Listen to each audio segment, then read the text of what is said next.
Karang Taktika adalah sebuah media pembelajaran matematika interaktif yang berbentuk permainan papan. Melalui permainan ini, siswa diajak memahami konsep geometri transformasi dengan cara yang menyenangkan dan penuh tantangan. Karang Taktika hadir melampaui batas ekspektasi sebuah media pembelajaran yang sering dianggap membosankan dan repetitif. Inovasi ini membuktikan bahwa belajar matematika bisa menjadi pengalaman seru ketika dikemas dalam bentuk permainan yang menuntut strategi, kreativitas, dan kecerdasan berpikir. Dengan Karang Taktika, matematika bukan lagi sekedar angka dan rumus, melainkan petualangan yang mengasah logika, sekaligus menumbuhkan rasa antusias dalam belajar. Mari kita jelajahi bersama cara bermain Karang Taktika. Peran dalam tim. Setiap tim terdiri dari 4 orang dengan peran. Orang pertama sebagai arsitek karang, bertugas untuk menyusun dan menempatkan bangunan di papan karang sesuai strategi serta memberikan saran bangunan yang perlu dipertahankan. Kemudian orang kedua bertugas sebagai penembak koordinat yang bertugas untuk menentukan titik koordinat untuk menyerang bangunan lawan. Kemudian, menentukan bangunan lawan yang sebaiknya ditargetkan. Orang ketiga sebagai ahli transformasi yang bertugas untuk menggunakan dan mengelola kartu PERT yaitu kartu attack dan defense dan mengkalkulasikan serangan atau pertahanan dari kartu PERT. Dan orang keempat sebagai pencatat permainan bertugas untuk mencatat tembakan, terkena atau meleset dan mengkalkulasikan serangan dan pertahanan dari kartu PERT. Komponen yang digunakan: set papan permainan Karang Taktika terdiri dari bagian papan karang dan papan penanda. Papan karang bagian papan untuk meletakkan bangunan, papan penanda bagian papan untuk menandakan bangunan lawan. Terdapat 9 jenis bangunan untuk masing-masing tim. Puspin putih untuk menandai serangan yang tidak kena. Puspin merah untuk menandai serangan yang kena. Attack card memberikan kemampuan khusus saat menyerang dengan total kartu sebanyak 9. Defense card untuk memberikan kemampuan khusus saat bertahan dengan total kartu sebanyak 9. Dan kertas catatan untuk menghitung atau mengkalkulasikan koordinat. Menyiapkan permainan. Langkah pertama, kedua tim duduk berhadapan. Langkah kedua, setiap tim mendapatkan satu set papan permainan di hadapan mereka. Masing-masing tumpukan kartu PERT dikocok sebelum permainan dimulai.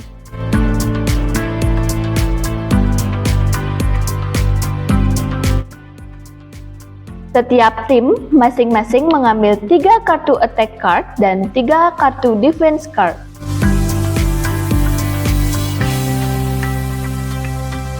Kemudian kartu yang tersisa diletakkan di samping papan.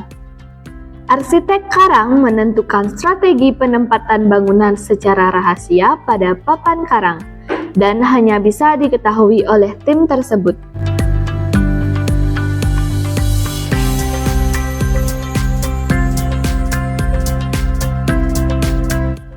Penempatan bangunan tidak boleh saling bersebelahan atau minimal berjarak 1 bedang petak di antara bangunan lain. Susunan bangunan tidak boleh saling menumpuk dan harus berada di dalam grid koordinat min 5 sampai 5. Posisi bangunan bisa diletakkan secara horizontal maupun vertikal.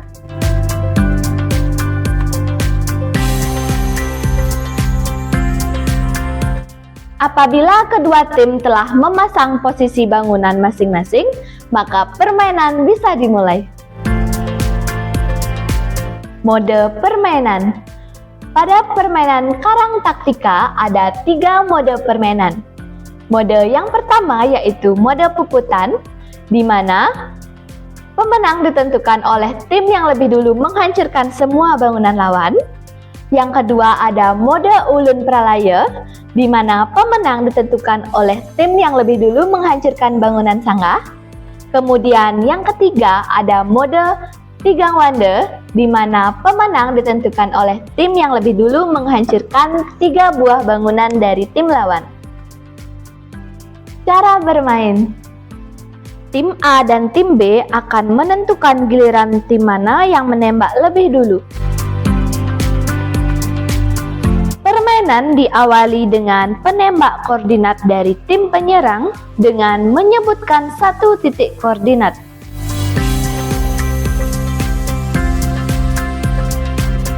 Arsitek karang kemudian mengecek pada papan karang mereka. Jika tidak ada bangunan pada titik itu, tempatkan puspin putih pada papan penanda. Jika mengenai bangunan, tempel puspin merah pada papan penanda.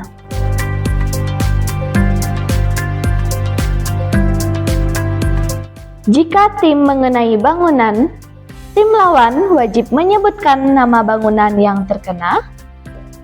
Tim tersebut kemudian mengambil 2 kartu attacks atau defense, atau 1 kartu attacks dan 1 kartu defense.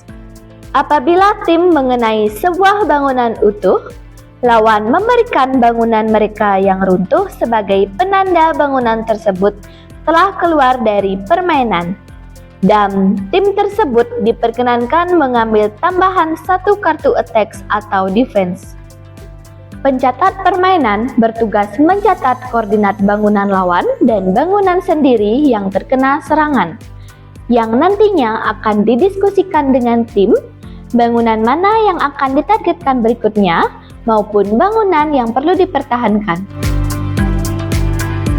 Apabila giliran tim selesai, maka dilanjutkan oleh tim lawan.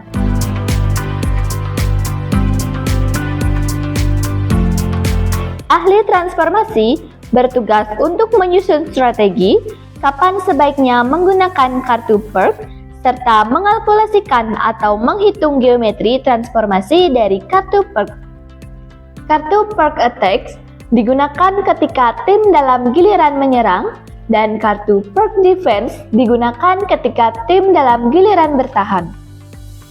Kartu perk hanya dapat digunakan sekali dalam satu giliran oleh salah satu tim. Tim yang lebih dulu menyampaikan instruksi diperbolehkan untuk menggunakan kartu perk pada giliran mereka. Instruksi dilakukan setelah tim penyerang menyebutkan koordinat tembakan oleh tim yang memiliki giliran untuk menembak. Kemudian dilanjutkan dengan mengikuti instruksi sesuai dengan kartu tersebut. Kartu perk yang telah digunakan diletakkan menghadap ke atas dengan menandakan kartu tersebut telah digunakan dan tidak dapat digunakan lagi pada giliran berikutnya. Apabila salah satu kartu perk habis, pemain bisa mengocok kartu perk dan kembali menyusun kartu perk seperti keadaan semula. Tim kemudian dipersilahkan mengambil 1 kartu perk yang habis. Pemain hanya boleh memegang 9 kartu di tangan. Apabila pemain memegang lebih dari 9 kartu perk di tangan, maka 1 kartu harus dikembalikan dengan meletakkan paling bawah. Permainan terus dilanjutkan hingga sesuai kesepakatan mode game dari kedua tim terpenuhi.